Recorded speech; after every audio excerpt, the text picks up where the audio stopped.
That's joinhoney.com/official. There's no downside. It just works. It's really not. Why not? It's the one I don't get. There is absolutely zero downside to using this service. Just fucking get it. Good Lord. Is that the official line of the official podcast? Just fucking get it. Yeah, the official Honey podcast for as long as Honey's on screen. Yeah. I wanted to circle back to Wings of Redemption. So when you were doing the Down the Rabbit Hole on Wings, it's a 2-hour video, so there was a lot that went into this. Did you go to his streams and watch live? I did a little bit, but watching live did not really help terribly much, except to give me a feeling of where he was at the time, which is unfortunately a very different place from where he is now. Do you think he's in a worse or better place now? Much worse. Much worse. It only ever gets worse, man. These people never improve.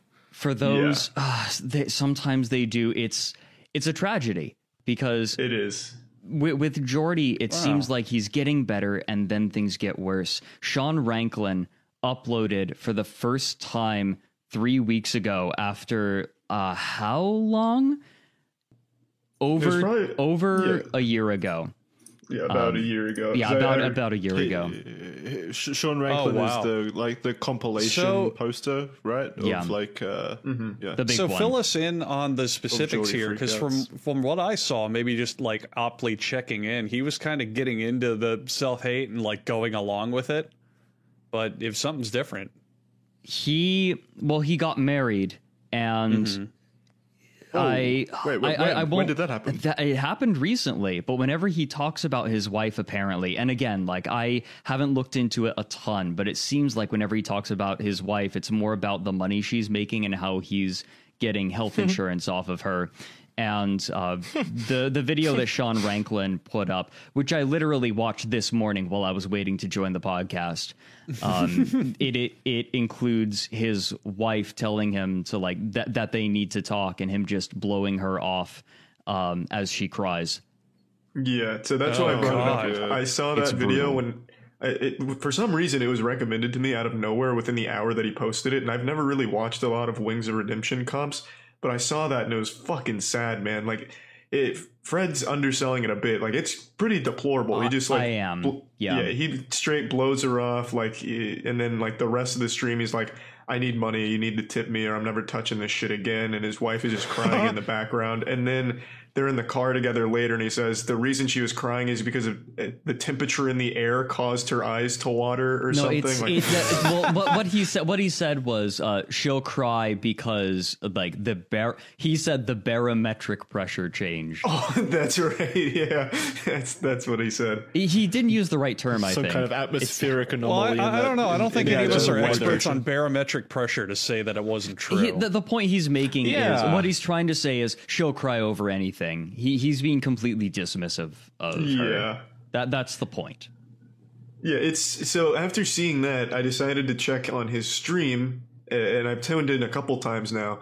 It is probably one of the saddest fucking places on Twitch. How many views does he get now, Charlie? So when the first time I tuned in, he was at 700, and the second time I think he was around 500. It depends on the game. Siege is usually his least viewed one. Yeah, and I tuned in on a Siege night, and the first one I tuned into, I think, was COD. So I thought he was under 100 with how people were talking about that. No, I'm sure that you can still make decent money off 700. When he does just chatting or just kind of takes the chat abuse, he gets up to 800 regularly. Yeah, but I'd say he has maybe 100 people that watch him that aren't there just to shit on him.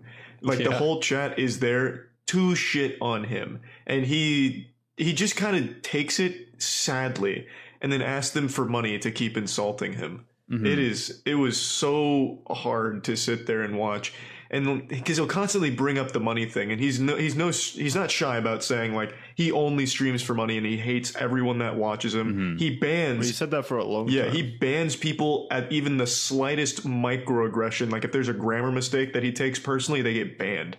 He's banned his own mods. When I was there, he banned a mod because his mod was too slow to ban somebody. So it's crazy. Yeah. Yeah, it is super sad. Also, you can tell how emotionally like immature he is, where he'll be playing a game. Let's say he's playing COD, and if he's just playing or things are going all right, he'll just kind of ignore donations or just, I don't know, he'll be like, oh, ban this guy in the chat and move on. But if he's performing poorly in a game and getting frustrated, he'll look at the chat and be like, man, why haven't you banned that fucking guy yet?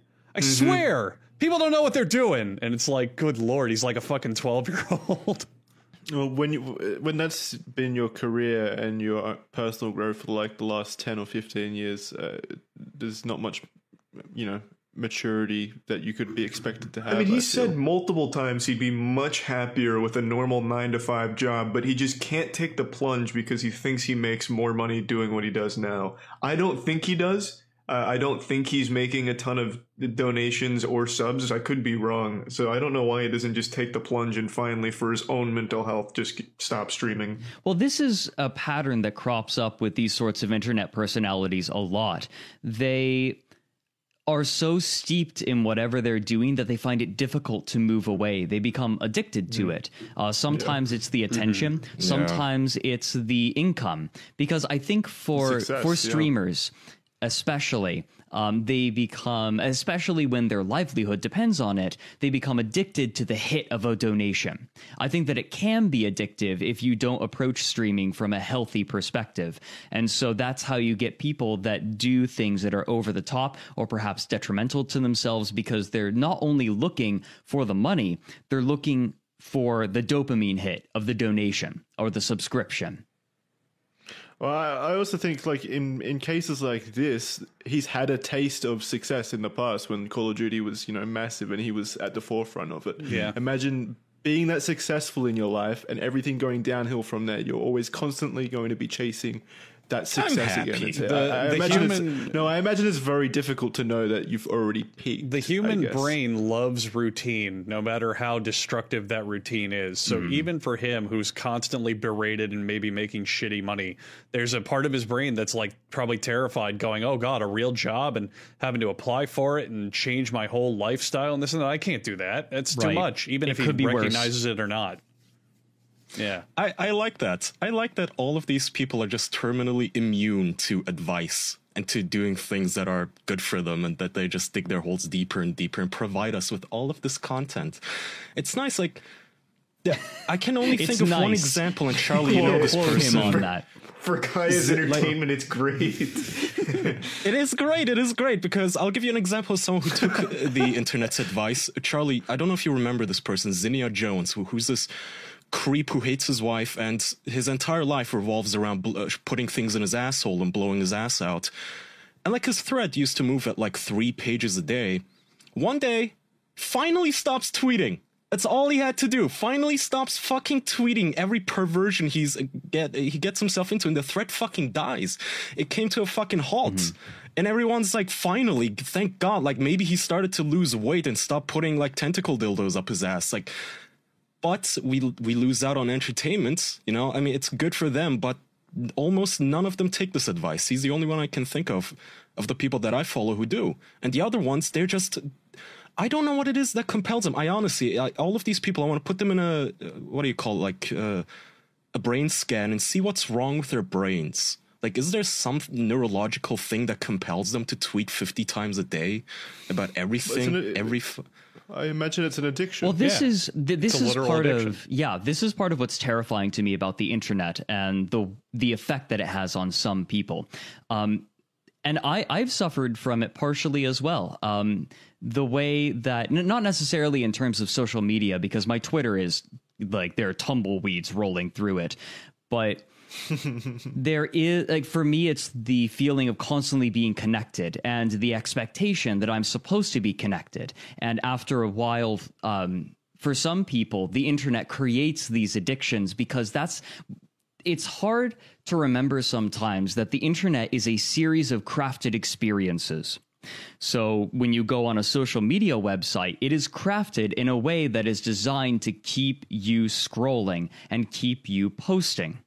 And for some people, it has an effect on them that is more extreme than others, or is more particular in others.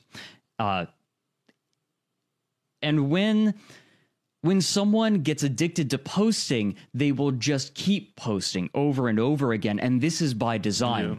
Yeah. And this is sort of a realm of the human psyche that hasn't been well understood, because it's just people doing things that seem to work for the website. And it's having, there's a word for this that I always end up forgetting.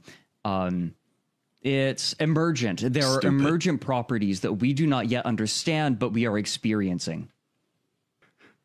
Did Kaya say stupid then as a word that Frederick may have forgotten? You think this man would have forgotten the word stupid? No, I think that's a word for it. Like a sane person. Like if I went on fucking Twitter and tweeted like, I don't know, like if I acted like the Slayton sisters and tweeted about how I eat 35,000 calories a day and people made fun of me, I'd be like, okay, well, I'm not going to do that again. People made fun of me. That was bad.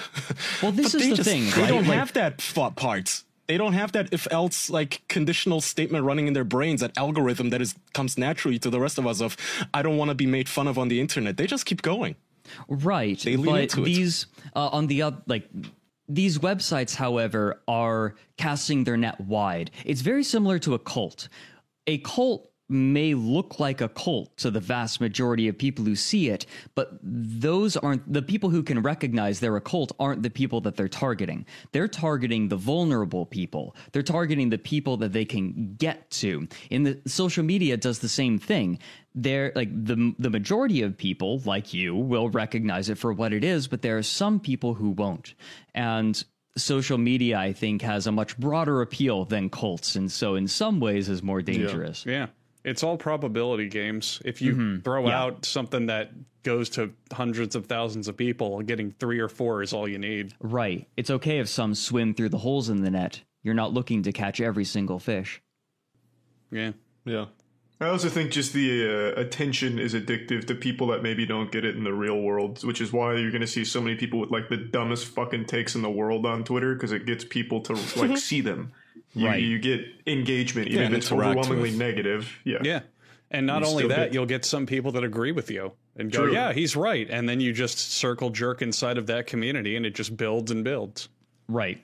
It's these communities have a way of dominating these people's lives. Not universally, but there are some people who just become very intensely focused. Is this all too much for you? Do you need to sit down? No, not. This is like my favorite topic, you guys. This is why I'm so giddy. Like I'm thinking about all the people that we're talking about and just their lives, and it's his fucking